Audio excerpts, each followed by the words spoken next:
قیمتیں برقرار رکھنے سے تیل کمپنیز پریشان، تیل دستیابی چیلنج بن جائے گی، کمپنیز کا خط، اوگرا کا موقف بھی سامنے آ گیا۔ وفاقی حکومت کی جانب سے پیٹرولیم مصنوعات کی قیمتیں برقرار رکھنے کی وجہ سے تیل کمپنیز میں تشویش پیدا ہو گئی۔ تیل کمپنیز نے وزیر مملکت برائے توانائی مصدق ملک کو خط لکھ دیا، جس میں انہوں نے کہا ہے کہ حکومت نے قیمتیں مستحکم رکھنے کے لیے تیل کمپنیز پر مالی بوجھ ڈال دیا، تیل کی دستیابی چیلنج بن سکتی ہے۔ تیل کمپنیز کا موقف ہے کہ تیل کی نقل و حمل کی لاگت 2 سے 3 روپے فی لیٹر کم کر دی گئی ہے، جس سے 2 ارب 85 کروڑ روپے کا بوجھ کمپنیز پر ڈال دیا گیا ہے۔ خط میں کہا گیا ہے کہ روپے کی قدر گرنے کا 2.5 ارب روپے کا بوجھ کمپنیز پر ڈال دیا گیا ہے۔ فوری فیصلہ نہ کیا گیا تو تیل دستیابی چیلنج بن جائے گی۔ دوسری جانب oil and gas regulatory authority کا کہنا ہے کہ ملک میں پیٹرول کا 22 دن اور ہائی سپیڈ ڈیزل کا 19 دن کا اسٹاک موجود ہے۔ ترجمان کے مطابق یہ اسٹاک مہینے کے باقی دنوں کی درآمدات مقامی ریفائنری پروڈکشن کے علاوہ ہے۔ ملک میں تیل کا بحران اور اسٹاک کے متعلق تاثر بالکل غلط ہے۔ ترجمان اوگرا کا کہنا ہے کہ ملک کی طلب پوری کرنے کے لیے پیٹرولیم مصنوعات کی وافر مقدار ہے۔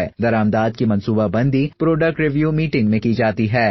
اب تک کے لیے اتنا ہی۔ مزید خبروں اور نیوز اپڈیٹس کے لیے ڈیلی جنگ کے YouTube چینل کو سبسکرائب کریں اور فیس بک کے پیج کو لائک کرنا نہ بھولیں۔